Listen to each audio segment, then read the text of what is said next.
औज़ुबिल्लाहि मिनश्शैतानिर्रजीम बिस्मिल्लाहिर्रहमानिर्रहीम। अस्सलाम वालेकुम दोस्तों, आप देख रहे हैं MWTV। मेरा नाम मोहम्मद फारिस है। इंडिया में जब नया शहरी कानून इन्होंने पास करवाया तो उसके बाद पूरे इंडिया में एक अनारकी की सूरत हाल हमें देखने को मिल रही है। हर रियासत में मुजाहरे हो रहे हैं इस एक्ट के खिलाफ, लेकिन हुकूमत इसको नजरअंदाज करते हुए बड़े बड़े मुतालबात कर रही है। वो पाकिस्तान को कहती है कि हमें हिंदू दे दो, हमारे यहाँ के सारे मुसलमान ले जाओ। वो इंडिया को सेकुलर स्टेट से ख़त्म करके अब एक हिंदू स्टेट बनाना चाह रहे हैं, और जिसमें उनकी हुकूमत काफ़ी ज़्यादा पुरअज़म भी नज़र आ रही है। लेकिन हुकूमती गुंडागर्दी तो मेरे ख्याल से शायद एक तरफ है, ये कुछ भी गुंडागर्दी नहीं है। अगर हम RSS यानी कि राष्ट्रीय स्वयं सेवक संघ की गुंडागर्दी देखें, उनका एक जत्था, उसकी आपको मैं वीडियो दिखाता हूँ जिसमें वो प्लानिंग कर रहे हैं और ये कह रहे हैं कि मुसलमानों को जहाँ पाओ कत्ल कर दो। पहले ये वीडियो देखें।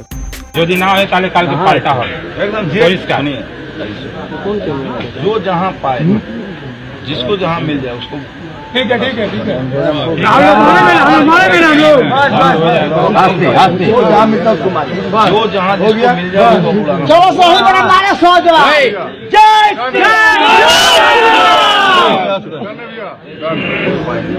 ठीक है,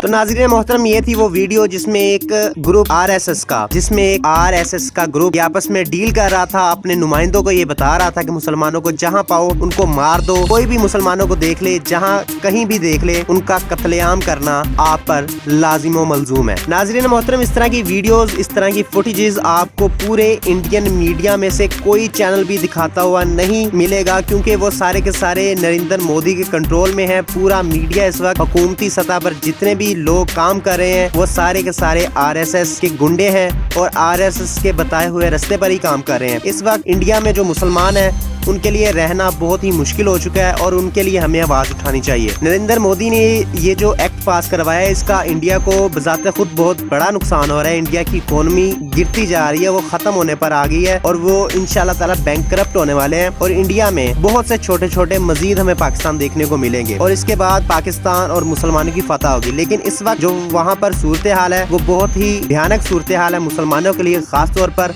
और मुसलमानों के बाद अब बारी आने वाली है सिखों की, उसके बाद ईसाइयों की बारी आएगी, उसके बाद जो इनके ही निचली जातें हैं, शूदर या इस तरह की दूसरी निचली जात, इन्होंने उनको भी खत्म करना है, उनका भी ये कत्लेआम करेंगे। और फिर ये सिर्फ ब्राह्मणों का, हम ये भी नहीं कह सकते कि इंडिया सिर्फ एक सेकुलर स्टेट तो रहा ही नहीं है, ये सिर्फ हिंदू स्टेट बनाने के लिए बहुत पुरअज़म नजर आते हैं और उसकी तरफ ये गामजन भी है। लेकिन मैं आपको बताता चलूं कि इंडिया एक हिंदू स्टेट भी नहीं बनेगा, ये सिर्फ ब्राह्मण स्टेट बनाना चाह रहे हैं, जिसमें सिर्फ हिंदुओं की एक जात है जिसका नाम ब्राह्मण है, वो रहेंगे। बाकी जितने भी निचले दर्जे की जातें हैं उन सबको ये खत्म कर देंगे। ये इनके अज़ाइम है, लेकिन इंशाल्लाह ताला ये इनके अज़ाइम कभी भी पूरे नहीं हो पाएंगे और इंडिया टूट फूट का शिकार हो जाएगा, इनकी इकोनॉमी तबाह हो जाएगी और मुसलमान और पाकिस्तान कामयाब हो जाएंगे। आप लोगों की इस बारे में क्या राय है कमेंट में जरूर बताइएगा। वीडियो अच्छी लगने की सूरत में लाइक और शेयर कर दीजिएगा और अगर आप हमारे चैनल पे नए हैं तो चैनल को सब्सक्राइब कर लें और बेल आइकन हिट कर लें ताकि हर नए आने वाली वीडियो की अपडेट आप तक पहुंच जाए। अब आपसे मुलाकात होगी इंशाल्लाह ताला नेक्स्ट वीडियो में। तब तक अपना और अपने गिरदुनवा का ख्याल रखिएगा, अपनी दुआओं में याद करिएगा। अल्लाह हाफिज़ नासिर।